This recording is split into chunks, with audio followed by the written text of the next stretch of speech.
दोस्तों हमेशा ही इंसान को ट्रांसपोर्टेशन की ज़रूरत रही है, लेकिन जब से पहिया ईजाद हुआ है तो इसके काम में काफ़ी तेज़ी आई।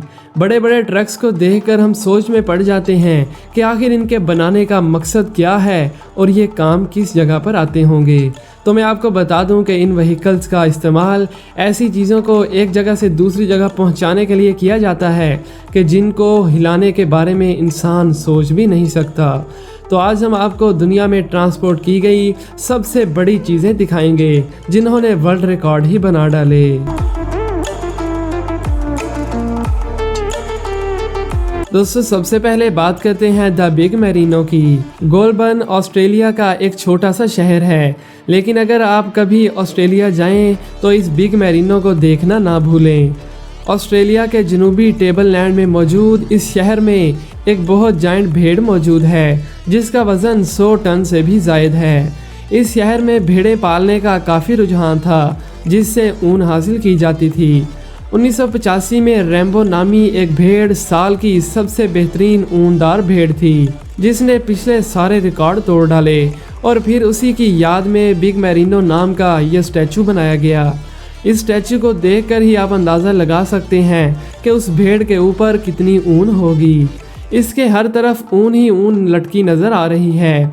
इस स्टैचू को टूरिज्म के लिहाज से भी बनाया गया था और इसे बनाने में 6 माह से भी ज़्यादा का अरसा लगा, जिसमें बड़ी तादाद में कंक्रीट भी शामिल किया गया और इनकी भी कोशिश थी कि ये स्टैचू लंबे अरसे तक चले और ख़राब ना हो। लेकिन फिर बाद में जब इसके पास से एक वन वे रोड बनाया गया तो फिर इसे किसी दूसरी जगह शिफ्ट करने की ज़रूरत महसूस हुई और इसे एक ट्रक पर लोड करके 1 किलोमीटर दूर रोड के ख़त्म होने वाली जगह पर उतारा गया जहां इस भेड़ को रखा गया। तो उसी के साथ ही एक ऊन की दुकान खोली गई ताकि लोग यहां स्टैचू को देखने के साथ साथ ऊन शॉप को भी विज़िट करें।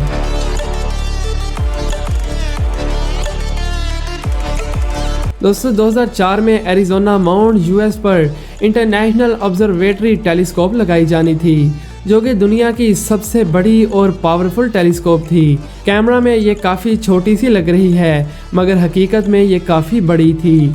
इस टेलीस्कोप का सबसे नाजुक हिस्सा इसका शीशा था जिसका डायामीटर 27 मीटर और वेट 18 टन था। इसे एरिज़ोना माउंट तक पहुंचाने के लिए ट्रक पर लोड किया गया जिसके साथ इंजीनियर्स की टीम में पुलिस और लेबर की भी बड़ी तादाद थी। इसे यहाँ से रात के वक्त ले जाया गया ताकि ट्रैफिक का ज़्यादा मसला ना बने। सफ़र के दौरान कई ख़तरनाक रास्ते और चढ़ाइयाँ भी थीं और आपको ये जानकर भी हैरानी होगी कि इतने नाजुक शीशे को 29 मील लंबे पहाड़ी रास्ते पर भी सफ़र करना था और टेलीस्कोप के तमाम पार्ट्स को ऊपर पहुंचाने में 5 महीनों का वक्त लगा और इसे ऊपर पहुंचाने से पहले रोड को भी अच्छी तरह चेक किया गया था।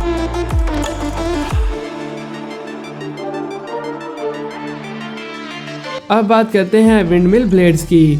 आप जानते होंगे कि हवा से बिजली बनाई जाती है जिसका माहौल पर भी कोई बुरा असर नहीं होता, लेकिन इन्हें देखकर आपके जहन में एक सवाल आया होगा कि आखिर इनके बड़े बड़े ब्लेड्स को एक जगह से दूसरी जगह कैसे ले जाया जाता है और किस तरह इसे पहाड़ों की बुलंदी तक पहुंचाया जाएगा। चाइना में भी इन विंडमिल ब्लेड्स को 9500 फीट ऊंचे बोर्डिंग माउंटेन पर पहुंचाना था जहां बहुत तेज़ हवाएं चलती हैं, मगर विंडमिल के हर एक ब्लेड का वजन 12 टन था और इसकी लंबाई 160 फीट थी।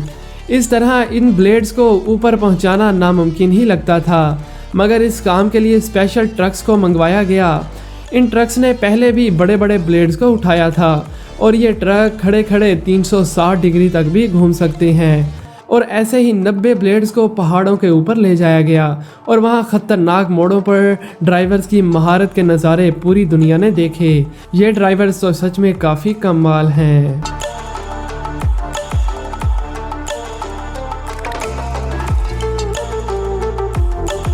दोस्तों अब बात करते हैं SPMTs की पावर की। 2009 में एक SPMT ने इटली में एक याट को उसे उसकी जगह पर पहुंचाया। इस समुद्री जहाज़ का वज़न 1200 टन से भी ज़ायद था। 2015 में इसने एक और कमाल कर दिया। कुछ SPMTs ने मिलकर पूरी एक ऑयल रिग को उठाने का काम किया स्टार्ट में तो ये नामुमकिन ही लग रहा था, लेकिन SPMTs ने साबित किया कि वह बहुत ही ताकतवर है और इसे आसानी से उठा लिया। बल्कि ये तो इससे भी वज़नी चीज़ को उठा सकता है। वो अलग बात है कि इसकी स्पीड थोड़ी कम है, मगर ये अपनी जगह तक आसानी से पहुंच जाता है। 2010 में चिली में समंदर के किनारे एक बड़े जहाज़ को लॉन्च किया जाना था, मगर उसी दिन वहां सुनामी आ पहुंची, जिससे ये सारा प्लान कैंसिल हो गया। सुनामी की वजह से ये थोड़ा जगह से भी हिल चुका था और कुछ नुकसान भी पहुंच चुका था, मगर ज़्यादा नुकसान से बचने के लिए एक डच फर्म अपने SPMTs को लेकर पहुंच गए। उन्होंने 3000 टन से भी वज़नी जहाज़ को लोड किया और इस जहाज़ को 1 साल बाद दोबारा छोटी मोटी मरम्मत के बाद उतारा गया और आज भी ये जहाज़ बड़े बड़े समंदरों में सफ़र कर रहा है। फिर मलेशिया में इन SPMTs ने अपने सारे रिकॉर्ड तोड़ डाले और एक 17,000 टन वज़नी जहाज़ को लोड कर लिया। असल में ये एक डूबा हुआ जहाज़ था जिसे बाहर निकाला गया। इस जहाज़ में 4000 टन का तो गारा ही मौजूद था और ये SPMTs का सबसे बड़ा रिकॉर्ड माना जाता है।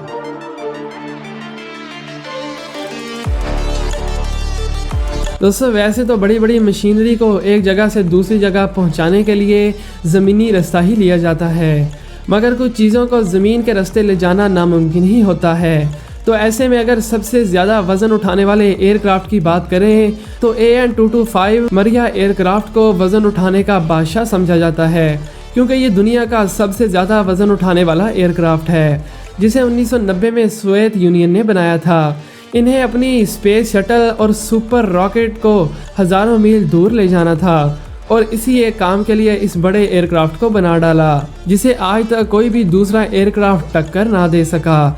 इस पर शटल और रॉकेट को लोड करके काज़ाकिस्तान भेजा गया।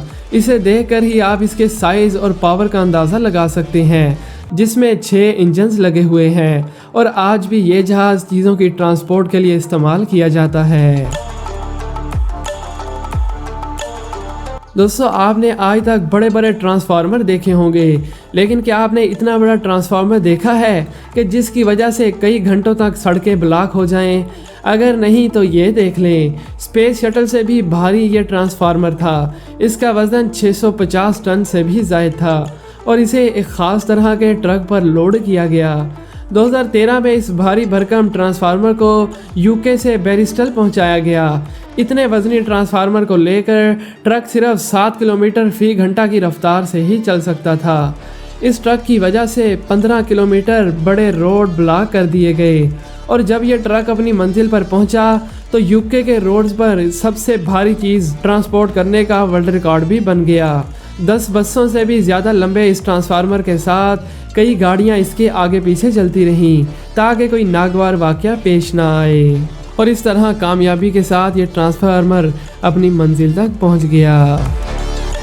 तो दोस्तों, ये थी दुनिया में ट्रांसपोर्ट की गई सबसे बड़ी चीज़ें। उम्मीद है कि आपको आज की ये वीडियो पसंद आई होगी। आज के लिए बस इतना ही, मिलते हैं एक नई वीडियो में। Thanks for watching.